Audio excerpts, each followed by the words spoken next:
آمين آمين شيك زي أبيري خبر زحلفة جزي جميرنا يزلنا نابتي كمية زرعنا يو بلا كله أي مخيرنا جنات ليستدن أب زحلفة زحلفة سنة برت عربي بزعباتي أمسكال زلوا وعلو exactly أمسكال أنت أي خوينو زبل نمسكال زتو كورونا ده إنا كنري جميرنا زلنا زي أبيري مسكن سلزي أو زتكور نجار كنقصل ينام بأري እግዚአብሔር ይመስገን መቼም ገለገለ ሐሳባት ንሽተይ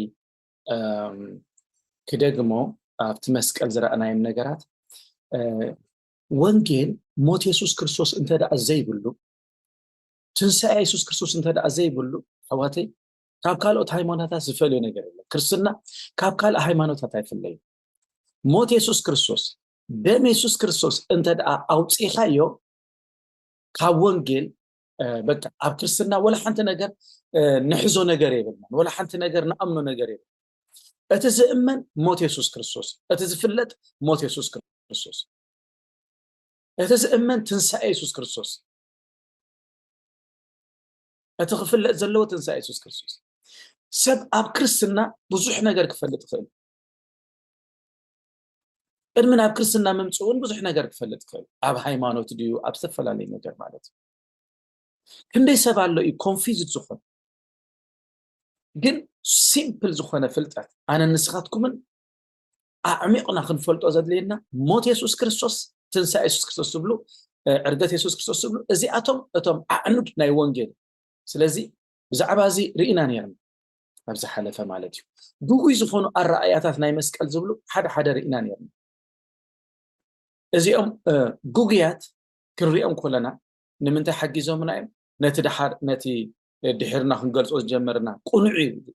ኣረኣእያ ብዛዕባ መስቀል ወይ ቁኑዕ ትምህርቲ ብዛዕባ መስቀል ሞር ንኽንርዳእ ዝሕግዙና ስለ ዝኾኑ ማለት እዮም ነቶም ጉግያት ብኦም ኢና ጀሚርና ጉግያት ምዃኖም ብመፅሓፍ ቅዱስ ከዓ እንዳረኣና ርኢና ሕጂ ነቶም ቁኑዓት ዝኾኑ ወይ ኣብ መፅሓፍ ቅዱስና ብብዙሕ መልክዑ እዩ ተፃሒፍልና ዘሎ ብዛዕባ ኣብ መስቀል ዝተገብሩ ነገራት ብብዙሕ መልክዖም ተፃሒፎምልና ኣለዉ ኦፍ ኮርስ ነዚኣቶም ከመይ ጌርና ንሕና ዘርዚርና ንርድኦም ናይ ነፍሲ ወከፍና ምስቃል ኣምላኽ ግዜ ምሕላፍ የድልየና እዩ ኣነ ንስኹምን ግዜ ከነሕልፍ ኣለና ምስቃል ኣምላኽ ዝኾነ ኣብ 5 ነጥብታት ጠቕሊለ ኣቕሪበ እየን ዘለኹ እንተኾነ ግን ኣብ ብዙሓት ፅሑፋት ካብዚ 5 ነጥብታት ብላዕሊ ብዙሕ ዝዝርዘር ነገራት ኣለዎ ኢየሱስ ክርስቶስ ኣብ መስቀል ዝገበሮ ነገር ሕጂ ግን በዚአን 5 ዘለዋ ነጥብታት ጌርና ኢና ክንሪኦ ዝሓለፈ ዝረኣናየ ነጥብታት ኣለዋ እሱ ከዓ እንታይ ኢልና ነርና ሓደ መተካእታይ ወይ ኣብ ክንዲ ካልእ ምሕላፍ ኢልና በዚ ኢየሱስ ክርስቶስ ንናይ ገዛእ ርእሱ ጉዳይ ኣይኮነን ኣብ መስቀል ውዒሉ ምስ ናይ ገዛእ ርእሱ ሕቶ ኣይኮነን ኣብ መስቀል ውዒሉ በጃ ንኻልኦት እዩ ሶ ኣብ ክንዳና እዩ እግዚአብሔር ይመስገን ኣብ ክንዳይን ኣብ ክንዳኽን ኢየሱስ ክርስቶስ ኣብ መስቀል ውዒሉ ኣብ ክንዳኻይ ኣብ መስቀል ውዒሉ ክብርና ኣምላኽ ይኹን ኣሕዋተይ እዚ መንፈስ ቅዱስ ክገልጸልካ ከሎ ክንደይ ጥዕም መሲልኩም ካብ ኢንፎርሜሽን ዝሓለፈ ነገር ካብ ሓበሬታ ዝሓለፈ ነገር መንፈስ ቅዱስ ክገልጸልካ ከሎ እግዚአብሔር ይመስገን ምክንያቱ እንታይ እዚ ዝብሎ ዘለኹ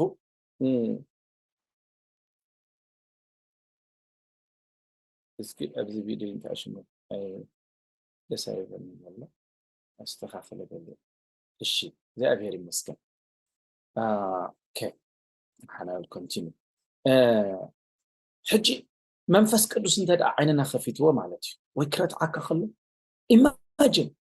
ናብ መስቀል ክድይብ ተታሒስካ ናብ መስቀል ክድይብ ኣነ እዚ ድይብ ኢሉኹ ጠጠው ከብለካ ከሎ ወይ ኖ ኖ ኖ ንስኻ ኣይትድይብን ኢኻ ንስኻ ኣይትቕፅዖን ኢኻ ኣነ እንዴት ዝገበርኩ ኣነ እንዴት በደለኝ ኣነ እንዴት ዝውዓልኩ እስኻ ዘይውዓልካዮ ንምንታይ ድሓን ኣነ ኖ ኖ ኣነ እዩ ዝወስዶ ኣብ ቦታኻ ኣነ እቲ ንዓኻ ዝተመደበ መቕፃዕቲ እቲ ንዓኻ ተመዲቡ ዝነበረ እቲ ኣብ ልዕሊኻ ዘሎ ቁጣዕ ኣብ ልዕሊኻ ዘሎ መርገም እዚ ኩሉ ሲ ኣነ ክወስዶ እየ ኢሉ ኢየሱስ ክርስቶስ أمسكن أبوتنا يترقيه زابير يمسك حج كابزز عبي ناي فقري قانقا يلا كابزز عبي ناي فقر مجلص يلا زابير يمسك أملاخ نسب زلوا فقري زجلت قالوا زعابي قانقا يخبرنا أملاخ يفهم بموت يغليصو زابير يمسك أمسكن أبكن دخا خموت أيت موتني خانسا أنا نسخم نكوني حاجتنا يونا يكونن خبز قرمو لمنا يكونن نسي بعلو خم غيرو من قد فتيو نحنا أيكونن مسكال ملسنا يتصلوت ناي سبات تصليو ما هتصني كفت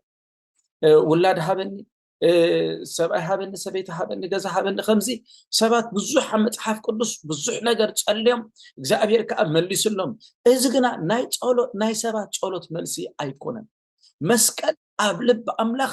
ናይ ዘላለም ፍቅሪ ንደቂ ሰባት ባዕሉ ኢኒሺየቲቭ ካብ ርእሱ ዘበገሶ እምበር ሰባት ርእይቶ ሂቦም ሓሳብ ሂቦም ዘምጽዎ ኣይኮነን እዚ እግዚአብሔር ባዕሉ ኣበጊሱ በታ ኣባና ዘለዎ ዓባይ ፍቅሪ ዝገበሮ ይኽብርና ኣምላኽ ስለዚ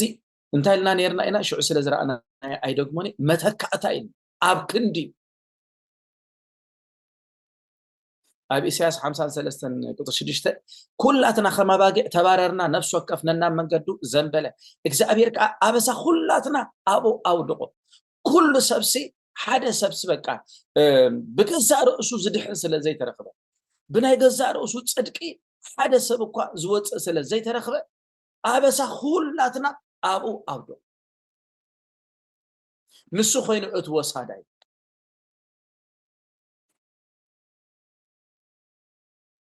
አማቴዎስ 10:28 ድማ ኢየሱስ ክርስቶስ እንታይሉ ወዲ ሰብ ድማ ከገልግልን ህይወቱም እንት ብዙሓት በጃ ከሕልፍን ከገልግል ወይሉ አይመጸ ስለዚህ በጃ ከሕልፍ ይመጽ ያኔ ምንት ብዙሓት በጃ ከሕልፍ ይመጽ ባዕሉ በፍታው ሞትና ከመውት ይል ይመጽ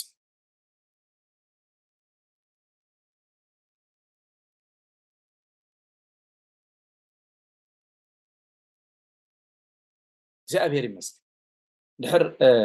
ድምጽ ዘይስማዓኩም ኣሎ ኮይኑ ጽሓፉ ይኹም ድምጽ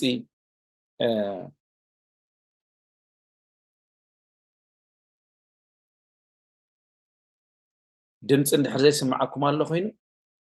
ጽሓፉ ለይ ራሄል ጽሒፍ ክርኢ ኣለኹ ግናት ክትራይ ክኸውን ይኽእል ኦኬ ጽቡቅ ይስማዓል ኦኬ ራሄል ናት ክኸውን ይኽእል ሪስታርት ጌርክ ዲፈ ገለድ ይፈጥ ኣብ ካልኣይ ቆሮንቶስ ምዕራፍ 5 ቁጥር 21 ስለዚ ንሕና ኣብ ክንዲ ክርስቶስ ለኡኻቲና እሞ ኣምላኽ በኣና ገይሩ ይምዕድ ኣሎ ንሕና ብኡ ጽድቂ ኣምላኽ ምእንቲ ክንከውን ነቲ ሓጢኣት ዘይፈለጠ ኣብ ክንዳና ሓጢኣት ገበሮ ስለዚ ኣብ ክንዳና ሓጢኣት ገበሮ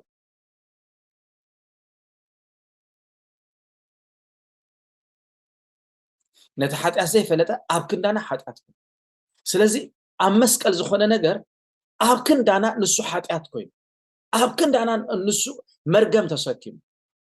እዚ ሲምፕሊ 00 ብዛዕባ መስቀል ዝተፈላለዩ ነጥብታት ይናወላ ብዙሕ ተዘርዘርና ኣብ መወዳእታ ግን እቲ ቁም ነገሩ እዚ ኢየሱስ ክርስቶስ ኣብ መስቀል ኣብ ክንዳና መርገም ኮይኑ ኣብ ክንዳና ሓጢኣት ኮይኑ ኣብ ክንዳና ሪጀክትድ ኮይኑ ተነጺጉ ተጸልዩ ቁጣ ኣምላኽ ኣብ ልዕሊ ይወድ ኣብ ክንዳና ኣምላኸይ ንምንታይ ተሓድገና ኣለኸ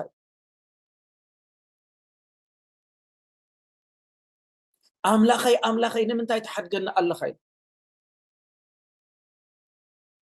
ተሓዲጉ ኢየሱስ ክርስቶስ ሓጢኣትናይ ብሙሉእና ኣብኡ ምስ ኮነ ቁጣ ኣምላኽ ኣብኡ ተገሊጹ እዚ እቲ ኣብ መስቀል ዝኾነ ነገር ኣብ ክንዳና ኣብ ቦታና ንምባል ንሕና ክንረኽቦ ዝግባአን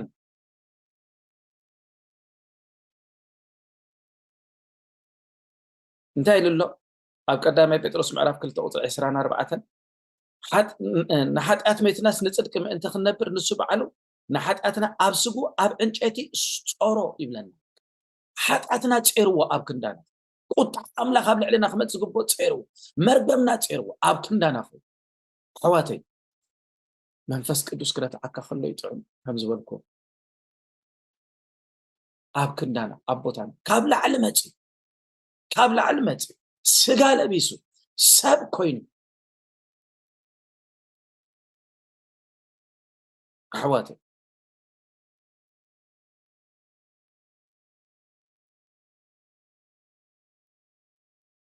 ንሕና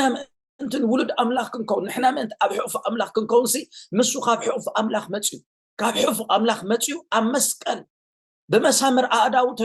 ተሸንኪሩ ኣእጋሩ ተሸንኪሩ ተገሪፉ ደም ኣፍሲሱ ስቃይና ወሲድዎ ቃንዛና ወሲድዎ ኣነ ንስኹምን ምእንትን ውሉድ ኣምላኽ ክንከውን ኣነ ንስኹምን ምእንትን ህይወት ዘለዓለም ክህልወን ኣነ ንስኹም ምእንትን ኣብ ኣምላኽ ቅቡላት ክንከውን ኣነ ንስኹም ምእንትን ጻድቃን ክንከውን ክንጸድቕ ኣብ ቅድሚ ኣምላኽ ቅቡላት ክንከውን ሓጢኣትና ክድምስሰልና ሓጢኣት ካባና ክርሕቆ ምስ ኣቦ ክዓርቀና ወረስቲ ናይ ዘለዓለም ህይወት ክንከውን ክገብረና ምእንትን ኢየሱስ ክርስቶስ ሰብ ብምዃን ኣቦታና ምምምጻእ እንታይ ኢሉ ኣማኑኤል ተባሂሉ ኣምላኽ ምሳና ስጋ ለቢሱ ኣምላኽ ምሳና መጽ ሰብ ኮይኑ ኣብ ማእኸልና ተመላሊሱ ስቃይና ክወስድ ፈትዩ ባዕሉ መከራና ክወስድ ፈትዩ መቕጻዕትና ክወስድ ፈትዩ ሓጢኣት ዘይገበረ ክነሱ ናይ ኩላትና ሓጢኣት ኣብ መስቀል ክወስድ ይገርም እግዚአብሔር ይመስገን ኣሕዋተይ እዚ እንድሕር ዳኣ ተገሊፅልካ ካልእ ዓይነት ምስጢር ኣብዚ ምድሪ እዚ የለን ንዓይና ዓኸትኩምን ካልእ ዓይነት ምስጢር ከደንቀና ዝግብኦ ኣእምሮናን ሓሳብናን ክወስዶ ዝግብኦ ካልእ ነገር የለን ኣሕዋተይ ካብዚ ፍጻሜ ዝዓቢ ምድሪ ካብ ትፍጠር ማለት እዩ ካብዚ ፍጻሜ ዝዓቢ ነገር ኣብ ምድሪ ሪከርድ ኣይኮነን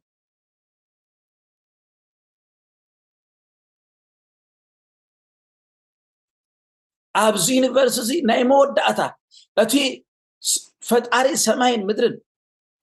ናይ ዘለዓለም ንጉስ ንሱ ንታሕቲ ክወርድ ሰብ ክኸውን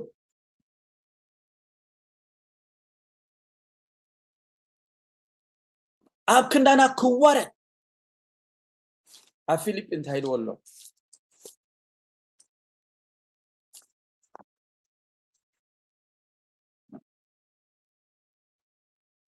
ንሱ ብመልክዕ ኣምላኽ ክነሱ ነቲ ማዕረ ኣምላኽ ምዃኑ ከም ምንዛዕ ኣይረኣዮም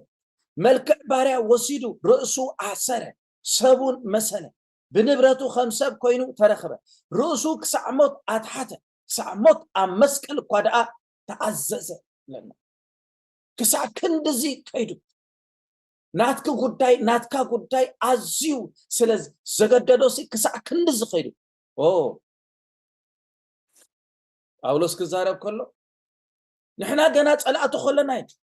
ጸላእቱ ኾለና ክርስቶስ ኣብ ክንዳና ሞይቱ ሞይቱ ኣብ ሮሜ ምዕራፍ 5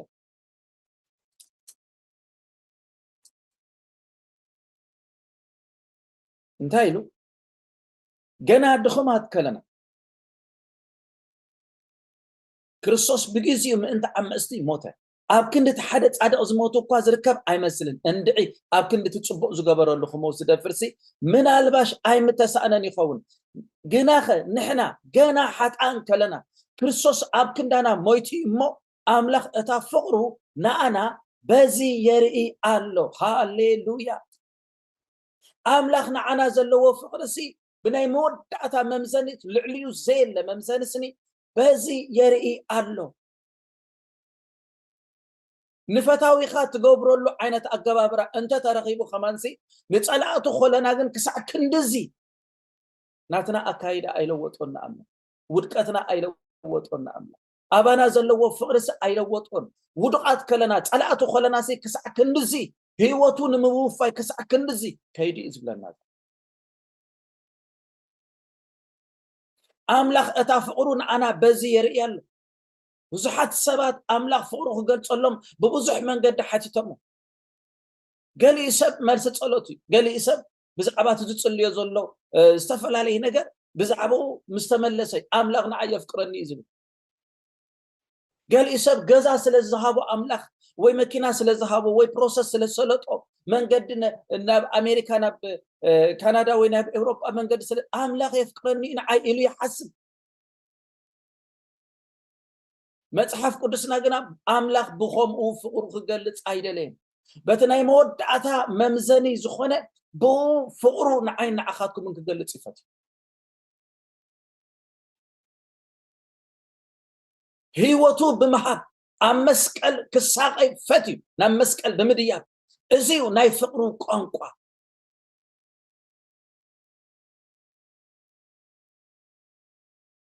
كابزي زعبي فقري يلبون سب أبكن دعارختي هيوتو خحلف كابزي زعبي فقري يلبون لعليون تلو فقرسي يلن بك زحتت انتلوسي اتناي مورد اتناي فقر حتوس تملسي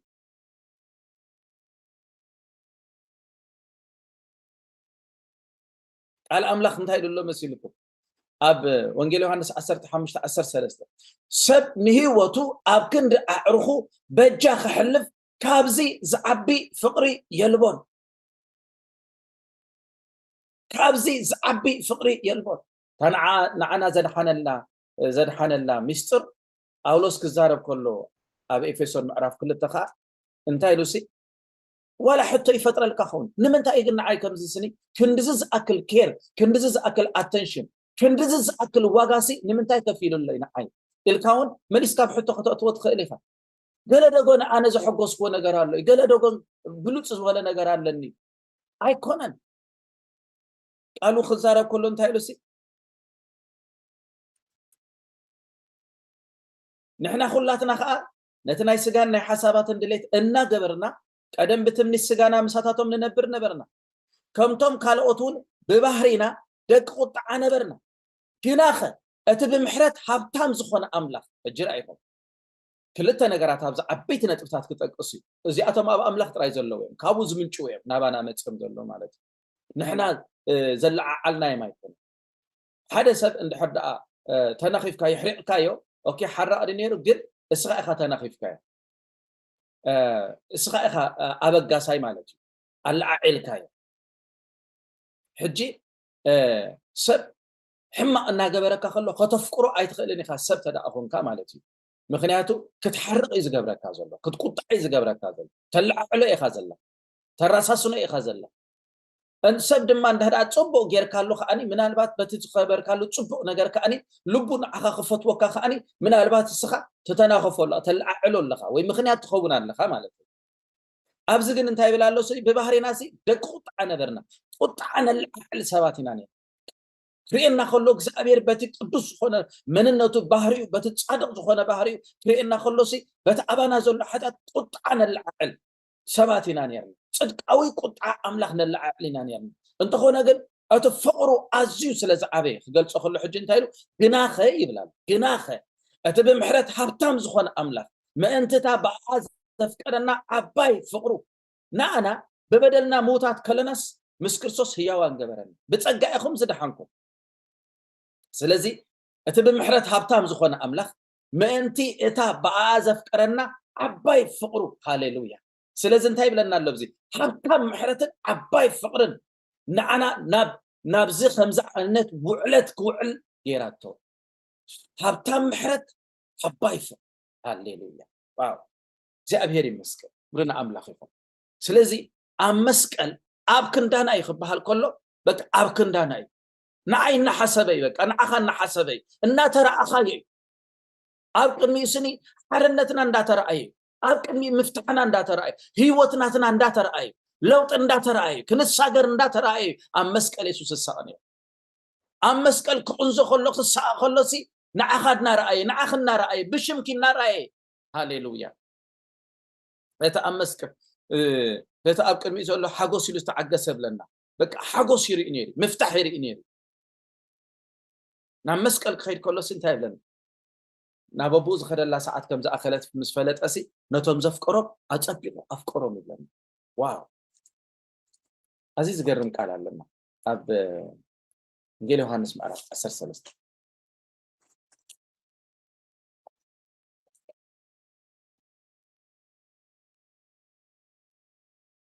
يسوس كلمة بعل فاسقة ወንጌል ዮሐንስ 10:31 ኢየሱስ ቅድሚ በዓል ፋሲጋ ካብዛ ዓለም እዚኣ ናብ ኣቦኡ ዝኸደላ ግዚኡ ከምዚ በፅሐት ፈሊጡ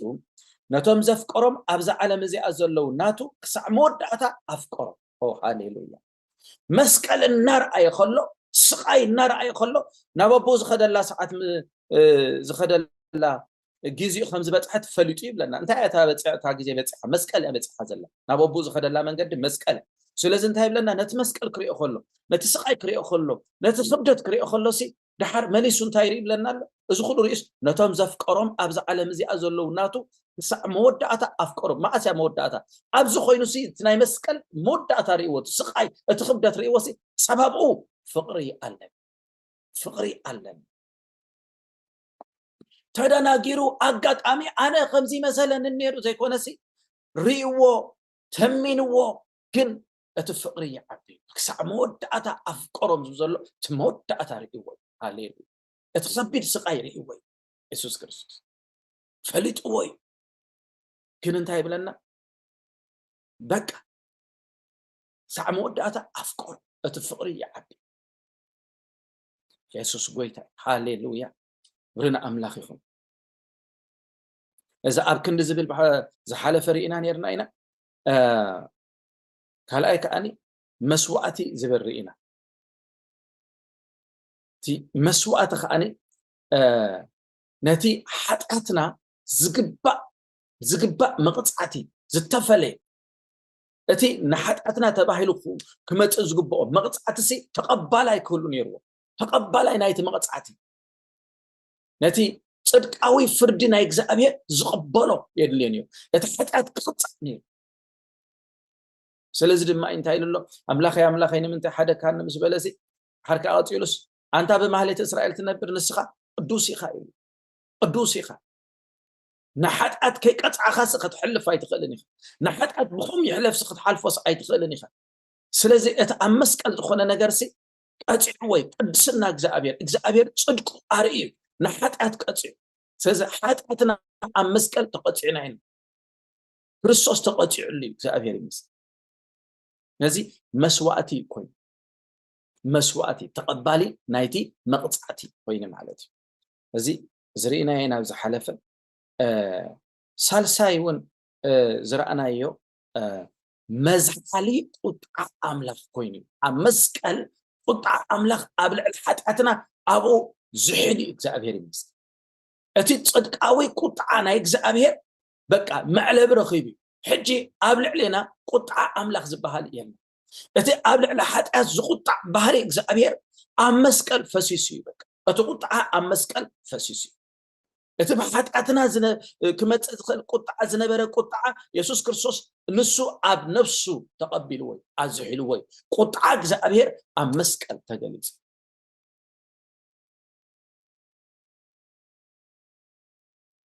ስለዚ ድማ እቶም ብኡ ዝኣመኑ ዘበሉ ኩላቶም ሲ ቁጣ ዝበሃል ብምኽንያት ሓጥያተይ ሲ እግዚአብሔር ኣብ ልዕለይ ዝቁጥዑ ነገር ክሳዕ ዘየለ ኢየሱስ ክርስቶስ ቁጣ ኣምላኽ ኣብ መስቀል ኣዝሒልዎ እግዚአብሔር ይመስገን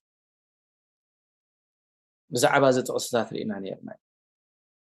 ኣብ ወንጌል ዮሐንስ ምዕራፍ 3:36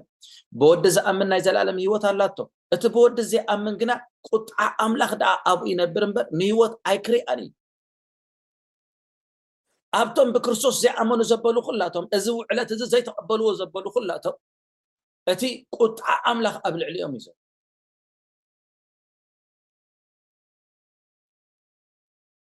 ስለዚ ኣብ ሮሜ ምዕራፍ 5:9 እንታይ ኢልና ኣሎ እምበኣርሲ ሕጂ ብደሙ ምስ ጸደቕና ደኣ ክንደይ ካብቲ ቁጣ ብኡ ኣዚና ዘይንድሕን ይብላ ሕጂ ቁጣ ኣምላኽ ዝበሃል ነገር ኣብ ህይወትና የለን ገሊኡ ሰብ ቁጣ ኣምላኽ ኣብ ህይወቱ ዘየለ ኣካይዱ ጽቡቕ ስለ ዝኾነ እዩ ዝመስል ኣካይዱ ስለ ዝተቐየረ እዩ ዝመስል ቀደም ሰት ነይሩ ሕጂ ግን ኣይሰትን ዘሎ ቀደም ባእስ ነይሩ ሕጂ ግን ኣይባእስን ዘሎ ቀደም ሰድቕ ነይሩ ሕጂ ግን ኣይሰርቕን ዘሎ ቀደም ኸትር ነይሩ ሕጂ ግን ኣይከትርን ዘሎ ስለዚ ቁጣ ኣምላኽ ኣብኡ የለን ኣይኮነን እቲ ንዛረበሉ ዘለና ቁጣ ኣምላኽ ኣባና የለን ንብለሉ ዘለና ብመሰረቱ ኣብ ቅድሚ እግዚአብሔር እንረኣየሉ ነገር ኢና ንዛረብ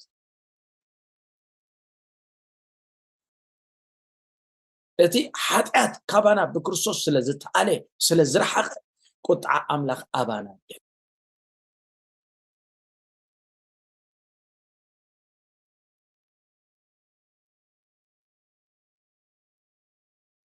ክብርን ኣምላኽ ይኹን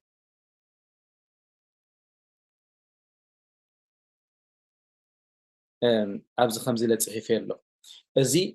መዝሓል ዝብል ቃል ትርጉሙ ንቁጣዕ ኣምላኽ ብመስዋእቲ ጌርካ ምዝሓል ወይ ምህዳእ እዩ እዚ ከዓ ጠለብ ምምላእ ወይ ምዕጋብ ዘስምዕ ሓሳብ ኣለዎ መፅሓፍ ቅዱስ ኩሉ ግዜ ሓጢአት ቁጣዕ ኣምላኽ ከም ዘለዓዓለ እዩ ዝነግረና እዚ ብምክንያት ሓጢአት ዝተፈጠረ ወይ ዝተለዓዓለ ቁጣዕኻ ብመስዋእቲ የሱስ ክርስቶስ ጥራይ እዩ ተኣሊዙ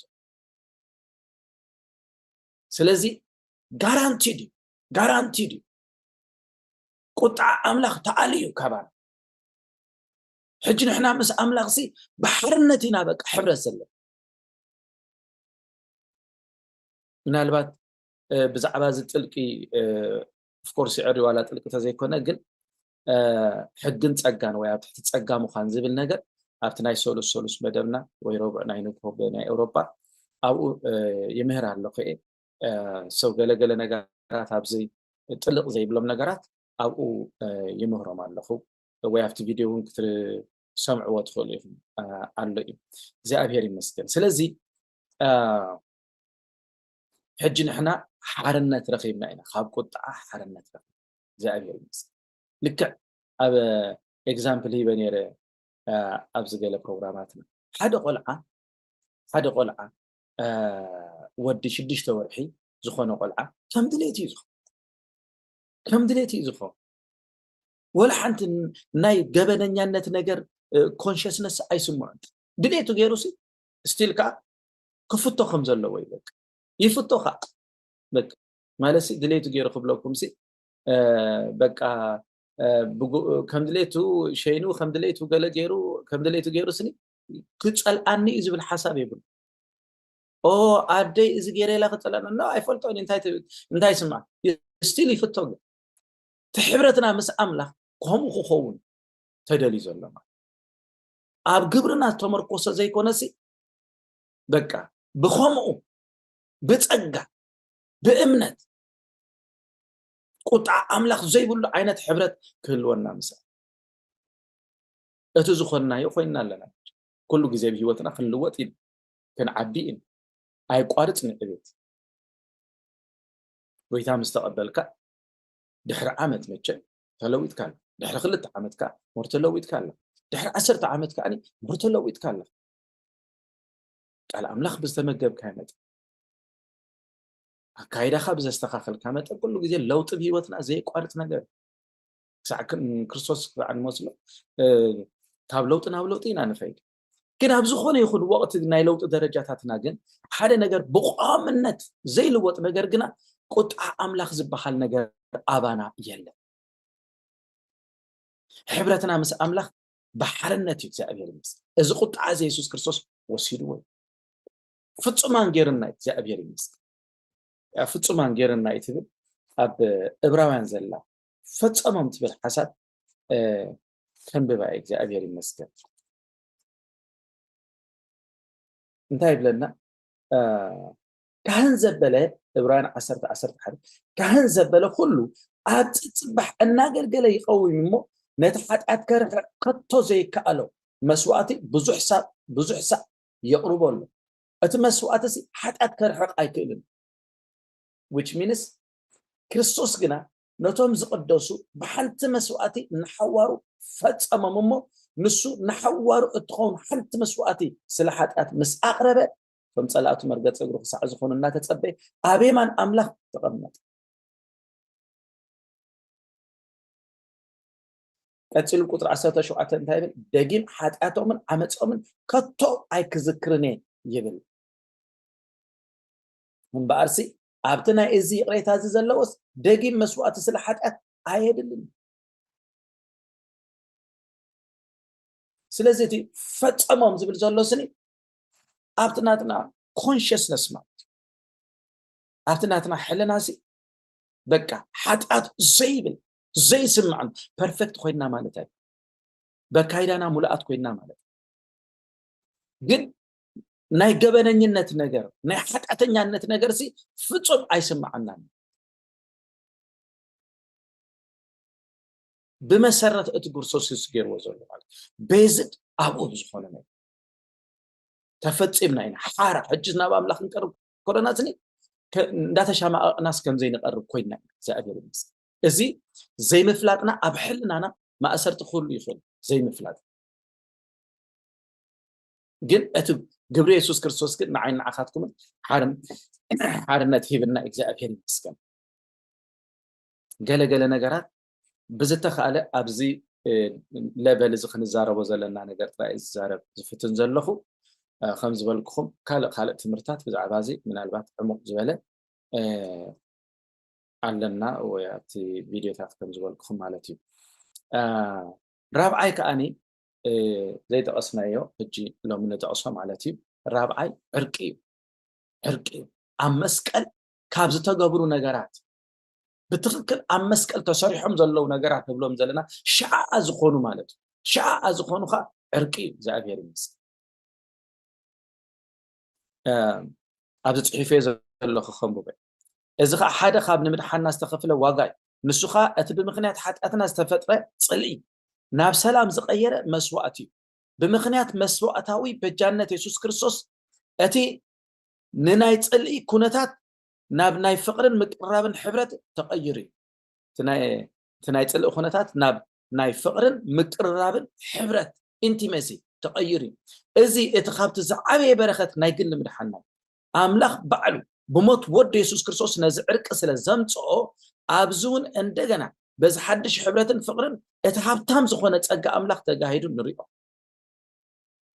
ابرومي معرف 5 قطر 10 صلاتو خلنا مس املاخ بموت ودو تعرقنا كاب تعرقنا دا كندي بهيوتو ازينا زين دحن يبلال عرقي تفصيم امنغو خلته تصالو امسقل عرقي تفصيم ازي صل ازي كميغيريو معبيلو ما اسي جميلون تدايلنا اب جنة ايدن املاخن سب الحبرت نيرو سلام نيرو دحرجن سب وديقو تموصيتو دماني እግዚአብሔር ከአ حقوق هيبو كلتيهم حقوقهم توهاهيبو مالت سبن املاخن حقوقهم توهاهيبو دحر جن املاخ جن نسب فقر سلازلو املاخ جن بعلو تمليس مالت اذن كل نبلو زلنا نودو بملاخ بخمزي نابسب تمليس حج السب يصوع له حج السب نعا تملس انا تمليسن اتامنغنا حطيات كل علي له اتبدلك كل بعلي وسيدي له حجن السخان نزي تقبلك اندغنا ناب حبرت ناب فقري ناب سلام نعا تباهيلو سب يصوع له مالت اب قولوسي معرف 1 قطر 10 انتايلو بو بدم مسقلو غيرو سلام مسغبرخا اتي امدر زلون اب سمايت زلون زبله كله نرؤسو تعارقو ايو نتا امدر زلون اب سمايت زلون زبله كله نرؤسو تعارقو ايو ناخاتكم ادم فوليا بحسابكم بخفو غبرخومن صلات زنبركم سلازن تايغير وي زب زلوس تعارقو وي بعلو كو يتعرقاي بعلو تعارقو وي اتن عرق زخفل واقع خاني بعلو خفيل سلام غيري أبكالاي كورنثوس معرف 5 قطر 18 إذا كلون كابت بعلو بكريستوس اتعرقنا بعلو تبدالاي كله مالت بعلو إذا كلون كابت بعلو بكريستوس اتعرقنا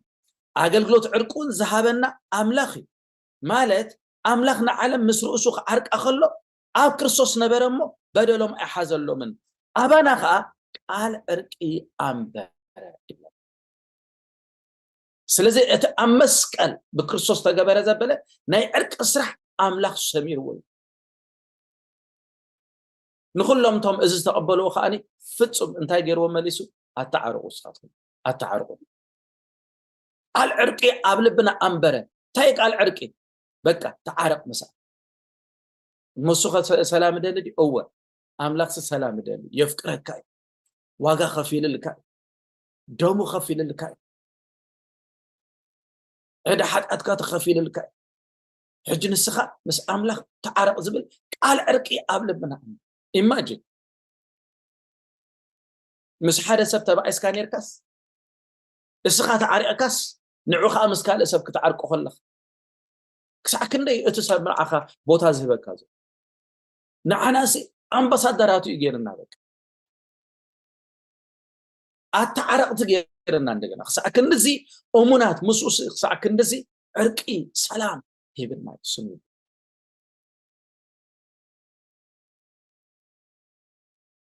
ኣብ ዘሎ ፅሑፍ ከንብበ እዞም ዝረኣናዮም ጥቕስታት ዝህቡና ሓፈሻዊ ሓሳብ እንተሎ መጀመርያ ኣምላኽን ሰብን ፊት ንፊት ሕብረት ነይርዎም ድሓር ግና ሰብ ንኣምላኽ ሕቁ ሂቦ ቀፂሉ ከዓ ኣምላኽ ብምክንያት ሓጢኣት ንሰብ ሕቁ ሂቦ እቲ መስዋእቲ በጃነት የሱስ ክርስቶስ ከዓ እንደገና ንኣምላኽ ገፁ ክመልስ ገይርዎ ኣብ መወዳእታ ከዓ ንሰብ ናብ ኣምላኽ ክምለስ ኣምላኽ ይፅበዮ ከም ዘሎ እዩ ዘርእየና እዚኣ ከዓ ኣብ መስቀል እያ ተገይራ ኢና ንብዘለና ሕጂ ትንሳኤ ኢልና ክንመሃር እንዲና ናብ ትንሳኤ ምስከና ኣብ ትንሳኤ ዝኾኑ ነገራት ብዙሕ ክንጠቅስ ኢና እዚኣቶም ንጠቕሶም ዘለና ግን ስፔሲፊካሊ ማለት ብፍሉይ ኣብ መስቀል ጥራይ ዝኾኑ ነገራት ክብርና ኣምላኽ ከም ዝበልኩኹም ኣብ ሓሙሽተ ኣተሓሒዘ ዘለኹ ገለገለ ከዓ ተወሳኺ ኢለ ከዓኒ ወሲኸ ኣለኹ ግን መበል ሓምሻይ ኣብ ናይ እንግሊዝ ቃላት ዝጥቀምሉ ራንሰም ኣብቲ ናይ ዴሊቨራንስ ነገር ወይ ናይ ምድሓን ነገር ሓደ ዓብይ ቦታ ዘለዎ ብትግርኛ ቤዛ እዩ ዝበሃል እና እቲ ትርጉሙ ከዓ እንታይ እዩ ንሓደ ነገር ወይ ሰብ ዋጋ ከፊልካ ኣብ ክንድኡ ብምዃን ብምሕላፍ ነቲ ነገር ወይ ሰብ ነፃ ምውፃእ ወይ ካብ ምርኮ ክኸውን ይኽእል እዩ ወይ ካብ ባርነት ክኸውን ይኽእል እዩ ወይ እውን ካብ ሞት ሓርነት ከተውፅኦን ከለኻ ሓደ ሰብ ባርያ ኮይኑ ተታሒዙ ተማሪኹ ሕጂ ኣብ ክንድኡ ኣቲኻ ንዑ ከተውፅኦ ከለኻ ንስኻ ባርያ ኮንካ ንስኻ ትሕዝ ኮንካ ንስኻ ምርኽ ኮንካ ንዑ ከተውፅኦ ከለኻ ዝጥቀምሉ ቃላት ማለት እዩ ኣብዚ ፅሒፈ ዘለኹ ነገር ከንብበ ውፅኢት ናይዚ ከዓ ድሕነት እዩ እዚ ድሕነት ዝብል ቃል ድርብ ትርጉም እዩ ዘለዎ እቲ ዋጋ ምኽፋልን እቲ ካብ ምርኮ ሓርነት ምውፃእን ዘጠቃለለ ትርጉም ዝሓዘ እዩ ብተመሳሳሊ ሞት የሱስ ክርስቶስ ኣብ መስቀል ከዓ እቲ ንሓጢአተኛታት ሓራ ንምውፃእ የሱስ ዝኸፈሎ ዋጋ ምዃኑ ኣብ ቃሉ ተነጊርና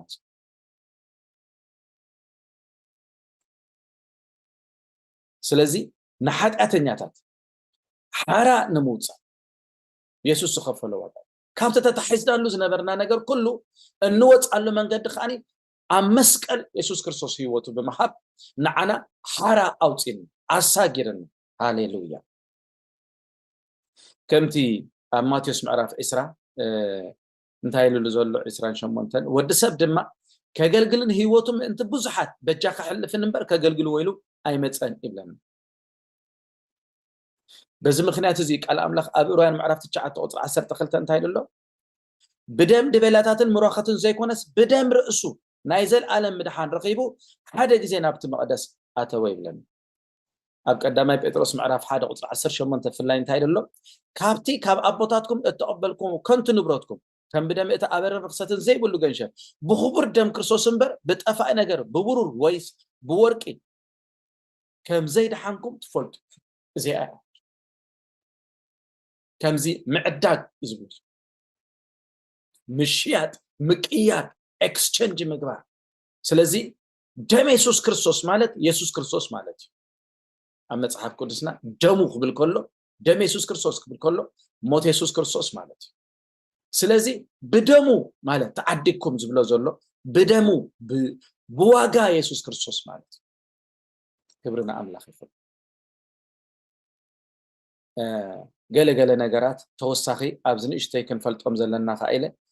ገለገለ ነጥብታት የረለኹ ተፊልና ክንሪኦም ኢና ነዞም ሓሳባት ከዓ ዝረኸብናዮም ኣብዚ ሓርነት ንብሎ ዘለና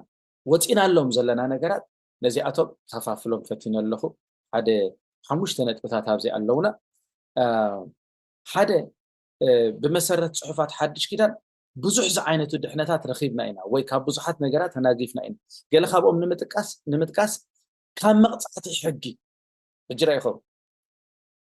حقي بزي من ملانا حقي بقى نا اغزابير حقي اي فرسن حقي مالسي اغزابير انصار حقي اي كلام حقي قدس قنع منفساوي اني حجي نت حقي زي غبرو زبل كله سي قطع نيرو ስለዚህ ኣብቲ ሰዓትቲ ማለት እዩ ኢየሱስ ክርስቶስ ንዓይን ዓኻትኩምን ሕጊ ብዘይ ምድመላእና ክንቅፅዖ ዝግባእና መቕፃዕቲ ኢየሱስ ክርስቶስ ኣብ መስቀል ፈፂምና እዩ ዝብለና ኣብ ገላትያ ምዕራፍ 3:13 ካብ መቕፃዕቲ ሕጊ ድሒና ሐዋርያ ጳውሎስ ነዚ መቕፃዕቲ እዚ መርገም ሕጊ ኢሉ ይፅውዖ ኣብ ዕንፀይቲ ስቀል ዘበለ ርጉም እዩ ተፅሒፉ ኣሎሞ ክርስቶስ ምእንታና መርገም ኮይኑ ካብ መርገም ሕጊ ተሻይጠና ስለዚ ሕጂ እቲ ኣብ ሕጊ ዘሎ መርገም ኣብ ልዕለና ምእንትን ከይሰርሕሲ ክርስቶስ ኢየሱስ ተሻይጥና እዩ ዝብል ኤክስቼንጅ ገይርና እቲ ናቱ በረኸት ኣብ ልዕለና ክኸውን እቲ ናትና መርገም ድማ ኣብ ልዕሊኡ ክኸውን ሲ ኤክስቼንጅ እዩ ገይሩ ኢየሱስ ክርስቶስ ተሻይጥና እዩ ሕራይ ካልኣይ ከኣኒ ካብ ባዕሉ እቲ ሕጊ ከኣኒ ሓራ ውፅኢልና ኣብ ሮሜ ምዕራፍ 7:4 ኣሕዋቴ ከምኡ ድማ ንስኻትኩም ንኣምላኽ ፍረ ምእንቲ ክንፈሪ ንኻልእ ነቲ ከሙታት ዝተንስአ ክትኮኑ ብስጋ ክርስቶስ ካብቲ ሕጊ ሞትኩም ሕጂ ንሕና ኣብ ትሕቲ ፀጋ ኢና ንነብር እግዚአብሔር ይመስገን ኣብ ሮሜ ምዕራፍ 7 ዘላ ቁጥሪ 14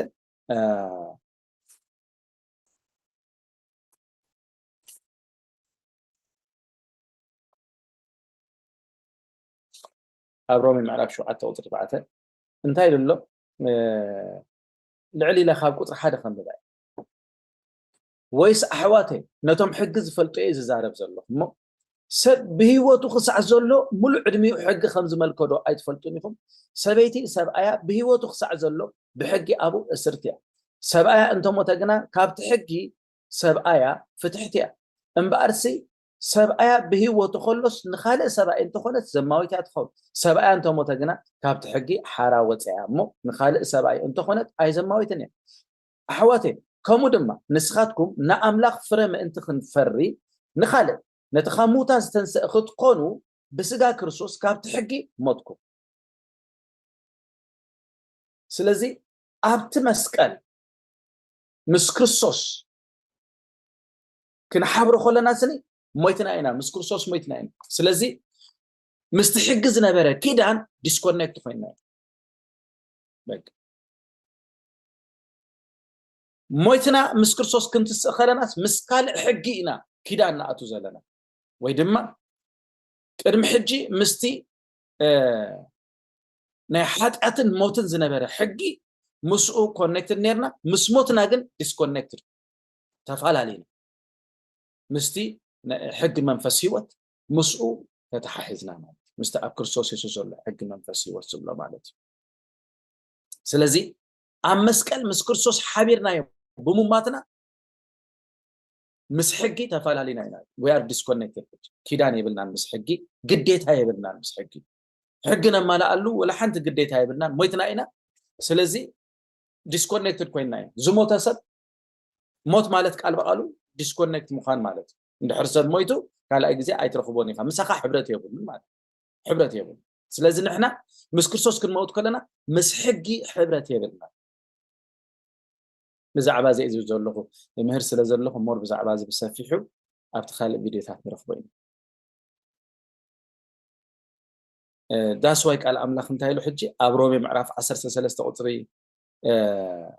ኣብ ሮሜ ምዕራፍ 6 ቁፅሪ 13 تحت تصقام بر تحت حق سلا زيكمكم عطيات ايملككم نيمو تمويتم استنسروا اسقبنا املاك وفين بر نا اكلاتكم اصوار عمص انا حطيات اي تغبروا نا اكلاتكم سا اصوار صدقنا املاك دا غبروا سلازي انت هيبلالو تحت تصقام بر تحت حق سلا زيكمكم زبلو زلو بزي خمس منغدي كاب حقي كم زوصانا اذ نغرنا زلو وي دما كم تفلالنا اذا خا امسقل بزخونه ነገር እግዚአብሔር ይመስገን ኦኬ ስለዚህ ካብ መጽዓት ሕጊድና ለና ካብ ባዕሉ ትሕጊድና ለና ካብ ሓይል ሓጢአት ጋር ኣብ መስቀል ካብ ሓይል ሓጢአት ጋር ሓራወፂና ኣብ ሮሜ 6 ቁጥሪ 6 እንታይ ኢሉ እቲ ዝሞተ مس كريستوس موتة مال أتوز موتة كاب حتى حارة وطي مو إذا دقيم نحتى كي جزاء أتينا حتى سجام أنت خطأف أتعرج السبنا مسوخ من تسقله فلتنا علنا يا أيفالنا نحنا خاب حتى سموتنا كمين نحجي أبو ننبه سلزي انت يبلنا له أتعرج السبنا تناسي أتي حتى زلعل من الناس أمسكل أرج السبنتنا مسكرسوس تسقيلي بلا نحتات أسرات كوينا خين ملالة سابز مدرسي حيل حتات كي سعر الناس أتعرج السبنتنا مسكرسوس أمسكل تسقيلي أمسكل قبل علينا زجزج زنبرة نعنا نبحث أزدفاف أن زنبرة أرج السبنا أمسكل تسقيلي يزبط زي أبي المسكل نالبات قلت فوقكم تدع حالي إذا حسابات زي أبت فيديو سمعوا تقولوا يفهم إلى حسب مالتي بزعبا زقن توسخت تقصتات انت دعا تحزو دليخم تيتوس معراف كلته قطري 14 قداماي بيتروس معراف حدا قطري 18 19 رومي معراف 6 قطري 12 ساب 14 زل دغمي تيتوس معراف كلته قطري 14 قداماي بيتروس معراف حدا قطري 18 19 رومي معراف 6 قطر 12 قصة 10 رابعتي رابعي مسكل تفصم نغراتنا نبل زلنا رابعي ابراهيم معراف كل قطر 14 تايبل امبارس بحق نزر ابراهام العلو امبر نملأختس ايل علو منمو اتو مولود بدمن سغان كابز حبروس بموتو نتحيل موت اب ايدو زحازه من تخسعر نسون ديابلوسي نتوم بفرحات موت بزلو زمانهم ببارنة تحيزهم زنبرو كلاتهم حرام انت خود صوميلو نسون بو حبرهم سلازي رابعتي كاب سيت انك اني كاب سيت انك حارا اوتينا كما يجري كاب سيت ان حارا اوتينا حيل موت اب ايد حيزن يري يبلو مصحف قدس ازي موت زبل زلو كميلو خمسة سرحة اب قداماي كورنثوس معرف 15 قصر 55 انت ايبل وموت ابيلو بالحخا اتاسي لك أبي الله عوضك بالحموت حتأتي هاي حتأتون حقي بلنا جناخه بقويتنا يسوع كريستوس جيرو عوض ذهبنا أملاك سبحاتكم حج بدي حرز موت كوينو زعيت أنحى شيطان حيل موت أبي يدحيزو حج حيل موت كاب إيدو منت الوي أتم بكريستوس يسوع زلوا أم سرح حيله هو تكذب المسكن بخمي أب تحت تسقى كوينو بحرنت كمانا لسوسني يسوع كريستوس كاب تحقن كاب تمقطعتنا يتحقن بعلو كاب تحقن كاب أرجع سبنتنا كاب زخول حراوتينا سلازي خاص شيطان باورلس جيرو أتوارو جفيفو بقلتي أستحفيرو إزاي إمام أتوارو نير إزاي إمام أتوار زي أطب تجفيفو من زي أمير المسكن يعني مودة حمشة كاب كله نجارن كاب مواتي سجان كاب زيتاتون حراوتينا أبجلاتها معرف سلسلة تايبل أبجلاتها معرف حدا قطر سلسلة كابك زابير أبونا كابتي كم فقد أبونا أملاك كابز حج زلا أكيد على ما أنت خد إحنا النايلو بسر حد أتنا نفسه زهاب قويت يسوع كريستوس أجان سلامن يبردكم يل سلزي كابزا أكيد على سيستم نايز علم زي أدماني أو تين ناي ناب منجست فور ودو أساجر ناي زي أبير المسكن أبرومي شمون تعيسران سلستان انتهي لله نسطرا يكونن نحنا بخلنت منفس لنا منفس ولدنت مالت بدحان سغانا ناتتصبنا بوشتنا نسقرقرا لنا يبل اذا خا انتاي تناي موداتا مدحنا اذا سغازي بمولو اذا سغازي كلوتي يسوع كريستوس كالاي غزي نزون واغا زخفلو ነገር የለ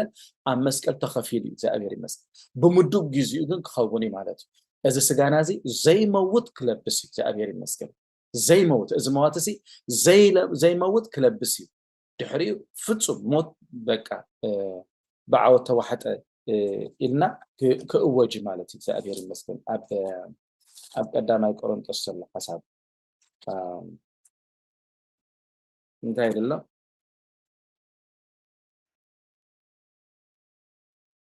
كاب قطري 53 كاب 50 كلتين كم بيبقى بحنسا بقطبات عيني بتناي دحر كل ملخات اتملخات كنفح كلون يمو اتوم موتا دما بزي حلف كتنسيو نحنا كنلوتين مالت إذا حلافي زي حلف كلبس يقبو يمو إذا موات خا زي موت كلبس إيو إذا حلافي زي حلف مسلا بس إذا مواتون زي موت مسلا بس شعو تتصحف موت بعوض توحت زبلو قال تفتسن شعو تفتسن الله سلازي كومبليتلي ناي موت ነገር አመወዳታ ዝፍጸመሉ ነገር ድማ ኣብ መስቀል ተኸፊለና እግዚአብሔር ይመስገን ክብርና አምላክ ይሁን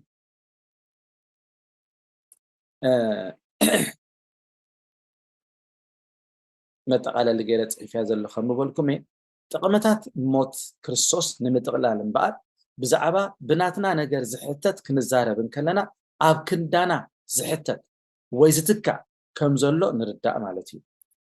ብዛዕባ ዕርቂ ክንዛረብ እንከለና ብዛዕባ በደል ምሽፋን ንርዳእ ብዛዕባ ቁጥዓ ምህዳእ ክንዛረብ እንከለና ምሕጓስ ምህዳእ ወይ ምስማር ምስምማዕ ሓሳባት ብዛዕባ ምትዕራቅ ክንብል ከለና ድማኒ ዕርቂ ፍቅሪ ሕብረት ብዛዕባ ምትዕራቅ ክንሓስብ ከለና መቸም እቲ ዝነበረ ጽልኢ ገለ ኩሉ ክንሓስብ ከለና ሽዑ ግን بفقري بحبرت كم تتكأ نردع مالتي سلازي عم مسكن كوينوم زلو نجارات نزيهم يمسلو ولا بملؤ تناي مسكن زبل تمرت تزي كافر تزي جبرناي تزي ودعنا وي أبز تزي تقصناي جد بزودينا لنا مالتي هذي مسكن مالت عم مسكن تجبر المزبلة نجار أبكن دانا مسوعات بمخان قطع أملاخ بمزحل عرقي بمقبار أبكندانا واقع بمغفال إذا خلو نقرات عم مسكال جيروي كموتسيتو دماني كاب حق حارا خوينا كاب قطع أملاخ حارا وطينا إجزاء بيري مسكن كاب سيطان حارا وطينا كاب زخلو نقر حارا وطينا قويتاي بارخ نيكست دماني بزعبا تنسائينا خنمهار عرف 4 ኣብ ትንሳኤ ኮይኖም ዘለው ድማ ሞር ምስና ህይወት ተተሓዙ ብዙሕ ነገራት ድማ ኣብ ትንሳኤ ኮይኖምልና ዘለው ነገር ክንመሃር ኢና ክብርና ኣምላኽ ይኹን ብዙሕ ብዛዕባ ትንሳኤ ኣብ ቤተክርስትያን ብዙሕ ትምህርቲ ከም ዝውሕድ ይመስለኒ እዩ ከምኡ ንዓይ ዝርዳእኒ ሶ ኣብዚ ትምህርቲ እዚ ጎይታ እንተዳረዲና ንእሽተይ ካብቲ ንቡር ክንመሃሮ ዝግባአና ማለት ከምዚ ናይ ትምህርቲ ድሕነት ካብኡ ቁርብተይ ወሲኽና ዕሙቕ ብዝበለ ነገር كنمهارو إن أنا تما بيت أملاك من زلنا وفلاتنا استقم نجار مالتي فبرنا أملاك يخون ويتابعكم لما أنت مرتنا أزيات ودي الله في فيديو تمليسكم كتري وتخليكم مالتي أبيتو سلا زوج تباركوا زابيري باركم وجعت لنا ناتي لمود صلتنا زعبا فوسي دليفرا مسنتسلو